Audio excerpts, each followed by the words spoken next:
আসসালামু আলাইকুম। পাওয়ার প্রেজেন্টস ক্রিক টকে সকলকে আমন্ত্রণ। আমার পেছনে যে ছবিটা দেখতে পাচ্ছেন এই ছবিটা কিন্তু বাংলাদেশ এবং ওয়েস্ট ইন্ডিজের মধ্যকার একটা টেস্ট, যেটা ওয়েস্ট ইন্ডিজের মাটিতে অনুষ্ঠিত হয়েছিল। নাজমুল হোসেন শান্ত আম্পায়ারের ডান দিক থেকে আসা বলগুলোর এগেনস্টে কিভাবে বিট হয়ে পরবর্তী সময় আউট হয়েছেন তার একটা চিত্র আপনারা দেখতে পাচ্ছেন এবং পর্দায়ও আপনারা দেখতে পাচ্ছেন।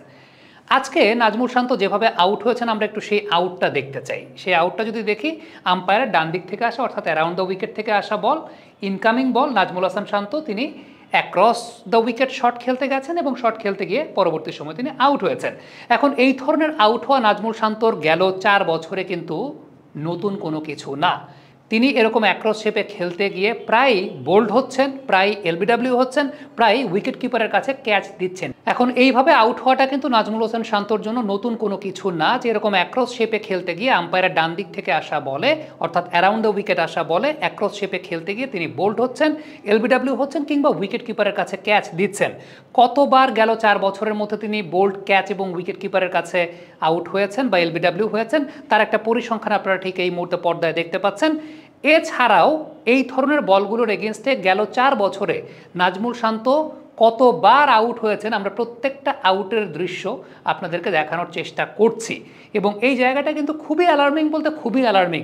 সেটা শুধুমাত্র যে নাজমুল হোসেন শান্তর জন্য তা কিন্তু না, সেটা মুমিনুল হক সৌরভের জন্যও কিন্তু প্রযোজ্য, সাদমান অনিকের জন্য প্রযোজ্য, জাকির হাসানের জন্য প্রযোজ্য। অর্থাৎ বাংলাদেশি বাঁহাতি ব্যাটারদের ডানহাতি পেস বোলারের এগেনস্টে যেগুলো অ্যারাউন্ড দ্য উইকেট থেকে আসছেন ইনকামিং বল, সেগুলোর এগেনস্টে একটা বড় ধরনের দুর্বলতা আমরা দেখতে পেয়েছি এবং দেখতে পাচ্ছি। আজকেও নাজমুল শান্ত সেইভাবে আউট হয়েছেন। তবে আউট হওয়ার আগে ওই ওভারেই নাজমুল শান্ত একটা 4ও মেরেছেন। এখন এই ধরনের বলের এগেনস্টে আসলে টেকনিক্যাল কোন প্রবলেমটাই নাজমুল শান্ত ভুগছেন বা বাঁহাতি ব্যাটাররা ভুগেন সেই জায়গাটার দিকে একটু আলোকপাত করতে চাই। প্রথমত আমরা যে বলটায় 4 মেরেছিলেন নাজমুল শান্ত সেই বলটা যদি একটু খেয়াল করে দেখি তাহলে পায়ের অবস্থানটা খেয়াল করে দেখেন। ট্রিগার মুভমেন্টটা নেয়ার পর সামনের পাটা কতটুকু পর্যন্ত নিয়েছেন। আমরা যে গ্রিন দাগটা দিয়েছি এ পাশে, এটা হচ্ছে অফ স্ট্যাম্পের দাগ। খেয়াল করে দেখেন নাজমুল শান্ত যে বলটায় 4 মেরেছেন সেই বলটায় তার পা কিন্তু গ্রিন দাগটাকে ক্রস করে যায় নাই, অর্থাৎ অফ স্ট্যাম্পটাকে ক্রস করে যায় নাই। তার মানে তিনি একটা রুম পেয়েছেন এবং ওই রুম পেয়ে ওই জায়গা থেকে ইনকামিং বলকে নেগোশিয়েট করার জন্য ব্যালেন্স পেয়েছেন। অন্যদিকে যেই বলটায় আউট হয়েছেন খেয়াল করে দেখেন লাল রঙের যে দাগটা দেখতে পাচ্ছেন সেটাও অফ স্ট্যাম্পের দাগ। নাজমুল শান্তর সামনের পাটা কতখানি অ্যাক্রস চলে গেছে অফ স্ট্যাম্পের দাগের চাইতে, যে কারণে ওই জায়গায় যখন তিনি পাটাকে নিয়ে ফেলেছেন ইনকামিং বল যখন আসছে তিনি ব্যালেন্স পাবেন না, খুব স্বাভাবিক। এবং ইনকামিং বল যখন আসছে তিনি যদি লেগ সাইডেও খেলতে চান তাকে ফ্রন্ট লেগটা ক্লিয়ার করতে হতো। অফ সাইডে যদি খেলতে চান তাহলে আপনার একটা যথোপযুক্ত রুম প্রয়োজন। এখন সে রুমটা তখনই আসবে যখন আপনি আপনার সামনের পাটাকে একটা ব্যালেন্সড পজিশনে রাখবেন। যে বলটায় 4 মেরেছেন সে বলটায় খেয়াল করে দেখেন অফ স্ট্যাম্পটা ওই পাটার বাম পাশে, অর্থাৎ ওই দাগটাকে ক্রস করে যায় নাই বা অফ স্ট্যাম্পটাকে ক্রস করে পাটা যায় নাই। এখন অফ স্ট্যাম্পটাকে ক্রস করে যেহেতু পাটা যায় নাই তার মানে তিনি শট খেলার জন্য একটা ব্যালেন্সড পজিশনে ছিলেন এবং তিনি তার অফ স্ট্যাম্প সম্পর্কে অবগত আছেন। অন্যদিকে যেই বলটায় খেয়াল করে দেখেন আবারও লাল দাগটা দেখতে পাচ্ছেন, ওই লাল দাগটা মানে হচ্ছে ওটা অফ স্ট্যাম্পের দাগ এবং ওই লাল দাগ অতিক্রম করে তার পা গেছে, কতখানি অতিক্রম করে গেছে তার মানে তিনি কিন্তু ব্যালেন্সড পজিশনে নাই। সো এই জায়গাটা একটা অনেক বড় কনসার্নিং ফ্যাক্টর যে শান্ত এর আগে ইনকামিং বলগুলোতে যতবার আউট হয়েছেন আপনারা খেয়াল করে দেখবেন তার সামনের পাটা অনেক বেশি মাত্রায় চলে গেছে। আমরা একটু পরের ছবিটার দিকে যে মুমিনুল হক সৌরভ যেভাবে আউট হয়েছেন এটাও খেয়াল করে দেখেন মুমিনুলের সামনের পাটা কতখানি তিনি অ্যাক্রস গেছেন। খেয়াল করে দেখেন সামনের পাটা কতখানি অ্যাক্রস গেছেন। এক্স্যাক্টলি আমরা যে লাইনটা টেনেছি অফ স্ট্যাম্পের লাইনটা, সেই অফ স্ট্যাম্পের লাইনটা অনেকাংশে ক্রস করে গেছে। অর্থাৎ ওই যে লাইনটাকে ক্রস করে যাওয়া মানে আপনি আপনার অফ স্ট্যাম্প সম্পর্কে অবগত হচ্ছেন এবং আপনি প্রি ডিটারমাইন্ড ওয়েতে অ্যাক্রস শেপে যাচ্ছেন। এবং হ্যাঁ, এই বলগুলো যদি অ্যাওয়ে গোয়িং বল হয় তাহলে হয়তো বা ওই পজিশন থেকে আপনি ব্যালেন্সড ওয়েতে কাট শট খেলতে পারবেন, স্কোয়ার ড্রাইভ খেলতে পারবেন। কিন্তু যে বলগুলো ইনকামিং হয়ে আসছে সেই বলগুলো একটু এক্সট্রা বিট অফ মুভমেন্ট করছে, ওই পজিশনে থেকে কিন্তু আপনি অ্যাক্রস শেপে আপনার পায়ে লাগবে বা আপনি বোল্ড হবেন, এটা একটা কমন সিনারিওর জায়গা। সো আমরা যদি আবার নাজমুল শান্তর ওই বলটাতে ফেরত যাই আপনি একদম ডিফারেন্সটাই বুঝতে পারবেন যে বলটাতে নাজমুল শান্ত 4 মেরেছিলেন সেই বলটাতে তার অফ স্ট্যাম্পের অবস্থানটা কোথায়, তার পায়ের অবস্থানটা কোথায়, আর যে বলটাতে আউট হয়েছিলেন অফ স্ট্যাম্পের অবস্থানটা কোথায় এবং অফ স্ট্যাম্পটাকে ক্রস করে তার পাটা কতখানি গেছে সেটা একটা অনেক বড় কনসার্নিং ফ্যাক্টর। এটাই বাংলাদেশের ব্যাটারদের একটা অনেক বড় প্রবলেমেটিক জায়গা তৈরি হয়েছে।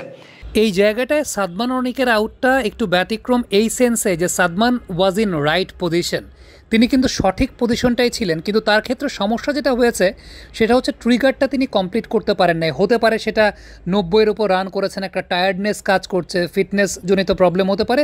খেয়াল করে দেখবেন বলটা তার দিকে আসছে, ওই সময়ও তিনি তার ফুট স্টেপটাকে কমপ্লিট করতে পারেননি, অর্থাৎ তার ফুট স্টেপটা কমপ্লিট হয় নাই। So Sadman was in right position, তিনি ঠিক পজিশনটাতেই ছিলেন, কিন্তু তার ক্ষেত্রে প্রবলেম যেটা হয়েছে সেটা হচ্ছে তিনি তার ট্রিগারটাকে কমপ্লিট করতে পারেন নাই। এটা আমার কাছে মনে হয় একটু লুজ হয়ে গেছেন, মানে টায়ার্ডনেস একটা বড় কারণ হতে পারে এই ক্ষেত্রে।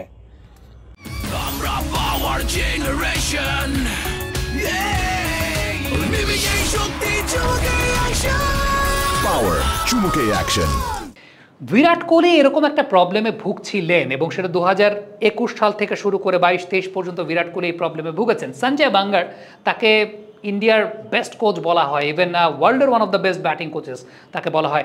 তিনি বিরাট কোহলির প্র্যাকটিসের জন্য একটা সিস্টেম তৈরি করেছিলেন এবং সেই সিস্টেমটা এই ঘরের ভেতরে আমি আপনাদেরকে একটু দেখাতে চাই, যারা তরুণ ক্রিকেটার আছেন তারা এই ড্রিলগুলো করতে পারেন। টাইম নেব।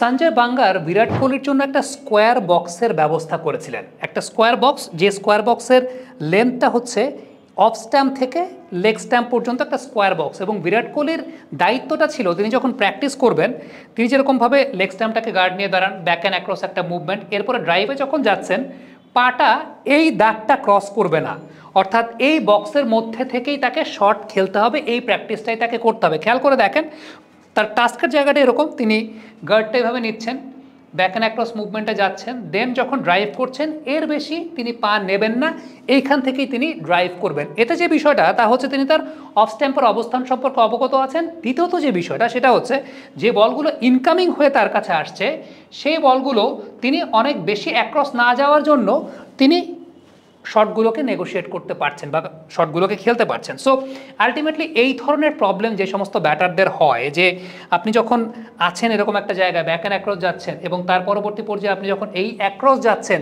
ইনকামিং বলগুলো কিন্তু আপনার পায়ে এসে লাগার একটা সম্ভাবনা তৈরি হয়, যেটা নাজমুল শান্তর ক্ষেত্রে হয়, আমাদের বাঁহাতি ম্যাক্সিমাম ব্যাটারদের ক্ষেত্রে হয়, অথবা এরকমও হয় যে আপনি অ্যাক্রস যাওয়ার কারণে আপনার ব্যালেন্সটা যেহেতু সরে যায়, হেড পজিশনটা ফল করে যায়, সো বল যখন ইনকামিং হচ্ছে আপনি তখন সেই জায়গাটা ঠিকঠাক মতো বুঝতে পারছেন না বা আপনার ওই ব্যালেন্সটা থাকছে না। সো আলটিমেটলি এই টাইপের প্রবলেমের জন্য, যেটা একদম সনাতন একটা পদ্ধতি সঞ্জয় বাঙ্গার আবিষ্কার করেছিলেন বিরাট কোহলির জন্য, যে ব্যাক অ্যান্ড অ্যাক্রস মুভমেন্টে গিয়ে আফটার দ্যাট এই জায়গা থেকে এর বেশি তার পাটা যাবে না এবং এটাই সামগ্রিকভাবে প্র্যাকটিস তিনি করবেন। এখন এটা আপনি চাইলে আপনার ঘরে শ্যাডো প্র্যাকটিস করতে পারেন, চাইলে বল দিয়ে প্র্যাকটিস করতে পারেন, যে কোনো কিছুই করতে পারেন আপনি, বাট ফ্যাক্ট ইজ এটাকে আইডেন্টিফাই করাটা আসলে খুব জরুরি যে আপনি এই ধরনের প্রবলেমে ভুগছেন কিনা। কারণ বারংবার বেশ কিছু ম্যাচের রেফারেন্স কিন্তু আমরা আপনাদেরকে দেখিয়েছি যে বেশ কিছু ম্যাচে, ম্যাক্সিমাম নাম্বার অফ ম্যাচেসেই এই প্রবলেমটাই অ্যাক্রস শেপে গিয়ে বাংলাদেশের ব্যাটারদের, বিশেষ করে বাঁহাতি ব্যাটারদের এই আউট হওয়ার প্রবণতাটা বারংবারই বাড়ছে। Thank you very much. Comment বক্সে আপনাদের মন্তব্য মতামত জানতে চাই। ক্রিকেট নিয়ে আপনাদের যদি কোনো প্রশ্ন থাকে অবশ্যই কমেন্ট বক্সে লিখে পাঠাবেন।